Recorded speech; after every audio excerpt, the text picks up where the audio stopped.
Fy enw i yw Katie, dwi'n 21 mlwydd oed, dwi'n dod o Lanrug, hwn di Archie a dyma stori ni. Pam nes i ffeindio allan bod fi'n disgwyl, oedd o dipyn bach yn scary. O'n i'n ofyn, o'n i efo'r tad ar y pryd, ond wan, da ni ddim efo'n gilydd. Gafon ni healthy pregnancy, gafon ni bob dim yn iawn yn y labour, ond jyst i bod o'n ffitio pam gafodd ei eni.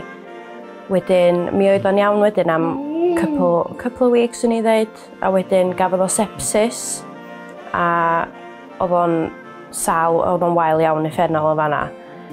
Mi gafodd o diagnosis o Ohtahara syndrome pan oedd o'n 6 wsos oed. A wan mae o'n severely disabled, a da ni'n just taking every day as it comes, really. Ohtahara ydy pam mae gennych chi cerebral palsy a gennych chi severe epilepsy. Mae yna pethau bach hefyd yn gallu dod fatha severely visually impaired, which mae Archie efo. Diolch methu gweld dim ond gola. Da ni'n gorfod chwarae efo sensory toys efo fo i trio gael ei edrych mwy a gallu gweld mwy. Da ni'n gorfod mynd i ysbyty just iawn bob dydd, either efo Archie yn sal, neu mae o'n prone i chest infections, urine infections. Os mae'n wrth brysur, da ni yna mwy na da ni adra. Mae o'n anodd. Dwi'n yn dreifio, so mae mam fi'n gorfod dreifio fi bob. Wedyn mae hi yn gorfod cytio oriau hi'n gwaith, sydd yn feddwl bod pres yn brin. Gynna ni mae car i really cario bob dim a Archie angan. Gynna ni car bach ar y funud, a da ni'n disgwyl i weld os da ni'n cael car disability. Ond mae teulu wedi bod yn ffantastig i ni. Dwi wedi colli lot o ffrindiau.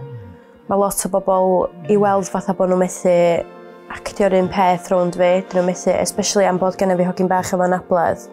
Mae fatha bod pobl ddim yn gwybod be i ddeud, ddim yn gwybod be i wneud o flaen fi. Mae ffrindiau, mae lot o ffrindiau jyst i gadael. Dyn nhw'n gwybod be ddeitha fi di mwy, dyn nhw'n really wneud efo fi di mwy. Mae'n anodd fela, achos ti'n teimlo weithiau fatha bod gennych chdi ffrindiau sydd jyst ddim eisiau bod yna iddo chi. Neu sy'n ffeindio fo'n anodd bod yna iddo chi pam yr unig peth chi eisiau di ffrindiau yna i chi. Bob tro, really. I fod yn mam ifanc, sengl, mae'n anodd anyway. Ond efo cyflwr Archie, dwi'n meddwl mae'n anoddach byth. Swn i'n newid o am y byd, ond weithiau swn i'n newid y cyflwr am bob dim. Pam gennych chdi neb i helpu cario fo fyny grisia neu rhoi bath iddo fo. Mae hynna'n anodd, ond mae mam fi, mae hi'n ffantastig. Dwi'n byw efo hi wan, a mae hi'n neud bob dim dwi angen ei helpu fi. Mae genna fo peg sy'n mynd syth i fewn i folo, a mae hwnna yn ei hun yn rhywbeth sy'n gorfod dysgu dros diwrnodau. A mae o'n gael ei ffidio trwy pwmp. Wedyn mae gennych chdi pethau fatha equipment fo sydd i iwsio heina. So, da chi fatha nyrs bach yn diwedd, rili.